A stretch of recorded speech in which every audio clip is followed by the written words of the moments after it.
Thanks for taking the time to check out 3D Products. I'm Donald Williams. In this segment, we're going to be doing a comparison video of 3D's AAT cutting compound versus Presta's Ultra Cutting Cream. Now, there's a difference between the two compounds, but two of the more notable compounds in the industry. We hope you take the time to look at the differences to help you get that decision you're looking for when it comes to choosing which compound you might want to have.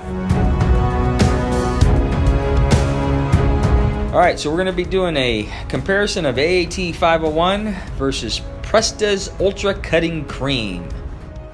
Now, Presta's is a diminishing compound. You can see the part number 131908 versus 3D's 501 AAT. We're going to be sanding it off here with a 3D ACA 2000 dry paper. It's going to give us a nice level finish here, so we want to show that we are sanding it down and that it's going to be getting an even cut all the way across here.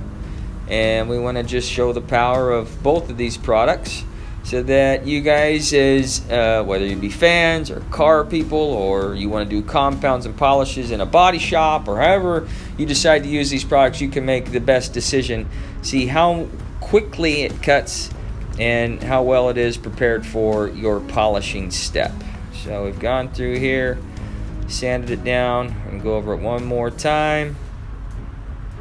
We're going to wipe it down. Looks like we got good even scratches all throughout. Put a nice tape line right down the middle for you, so that we can get a good even cut. So you guys can see it. Now we're going to set it at level 3, which is 1500 RPMs. We're going to use a lamb's wool, the KKW6 lamb's wool pad. And we're going to start off in nice even cutting form with the 3D on the right side, the AAT 501, and the Presta cutting cream on the left side. Now you can see, trying to keep it as even as possible and going nice even back and forth motions.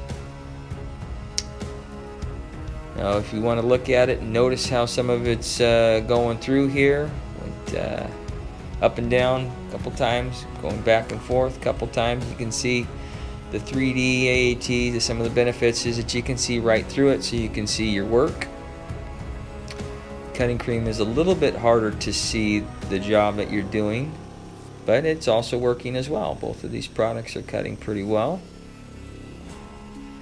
Now the diminishing ability that you have with the Presta is that you have to use the product to the point where the abrasive goes through. Now if it wears out on you, it's going to slow down the cut, but it'll usually give you an initial good first cut there. With the AAT 501, it being a non-diminishing abrasive, you're going to get consistent cut all the way through. It's not going to break down, and it'll kind of stop cutting once the product dries up.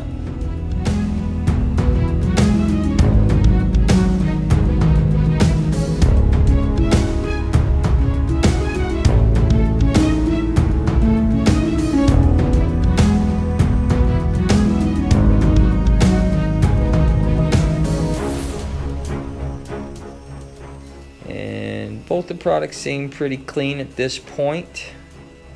You have some mild dusting with both of them right now. The 501 has a little bit of dust, you can see there. And that's supposed to happen, otherwise you're going to get clogging and buildup on your wool pad, and that's going to slow down your cutting ability on an overall larger project. The same thing's happening with the Presta, as you are getting a little bit more dust. Now we do need a little more product here.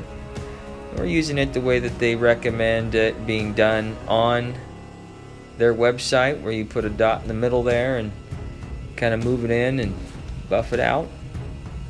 Got good working time, good open time with the 3D 501, so because you don't have to use so much of it, you'll spend more time on the buffing portion than you will reloading it. You'll get a nice quick even cut. You can see that scratches are being removed from both of the products in a fair even time.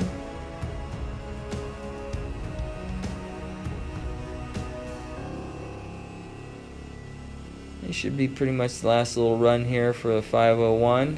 Cutting that out. Same thing with the Presta.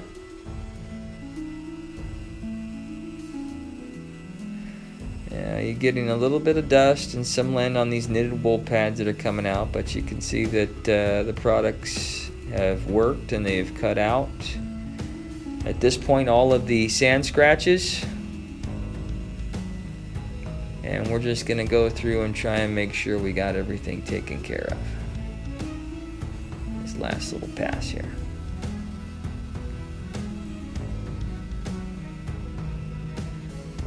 Take care of that line there with the 501. You can see there is quite a bit of debris as you start using that Presta product. You got a lot of dust that's come on there, which does affect what you're looking at while you're buffing, where you don't really have that with the 501. You have a little bit of dust, but not a lot. And we're going to finish up there. If you notice, we had to wipe it all up. Now we have some sand scratches that we didn't see on the Presta here, so we have to go back real quick and hit out a couple of those sand scratches. So as you notice here with the 501, we really didn't have to do a whole lot of wipe up. Go back and look and see. We have a couple up there, one right there.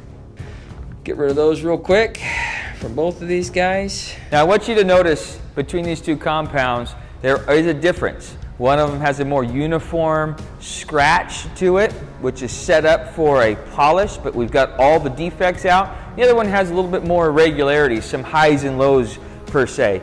And that's something you want to look into and look out for and make sure you don't have any fillers or any products in there that might not be doing the job the way you want it to do. A compound is not designed to create a flawless finish at the end.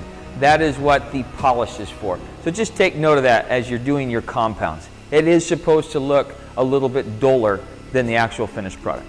Well, you can really see that dust coming off on that Presta pad as it gets going. It's a little bit more of a mess, but you know, if it wipes up easy, it's not too bad.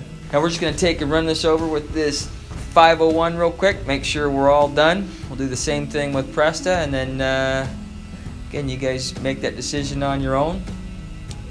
And this 501 is just absolutely a clean product. It's super easy to use, very comfortable while you're using it.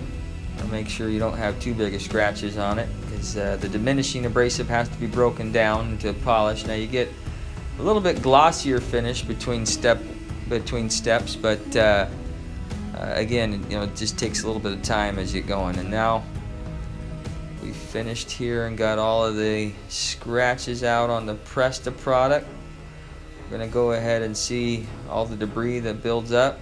You can see there's quite a bit of difference, causing a little bit deeper scratches than you want. See that over the whole hood there. So you're gonna have a little bit more dust on your shop that you have to worry about. Still got some buildup, some clingers, some class 3 clingers on there. And then with the Presta, you know, because it is diminishing, you kind of have to use it all the way through. So that'll create a little bit heavier abrasive as you go throughout the whole project when dusting that out. And now you can see here we got nice, even, uniform cut on both sides. Projects are done and all ready for polish. Good comparison. Now again, we're going to challenge you guys to do these tests on your own and leave it up to you and come up with a good solution on how you guys like to cut, and compound, and polish. That's what these tests are for. And we are done. We appreciate you taking the time to check out 3D Products and checking out this comparison video between 501 AAT cutting compound and Presta's Ultra Cutting Cream. We hope it was enjoyable. We hope it was beneficial to you. And please feel free to leave the comments below and ask any questions that you might be inquiring about. Till next time, I'm Donald Williams. We'll see you then.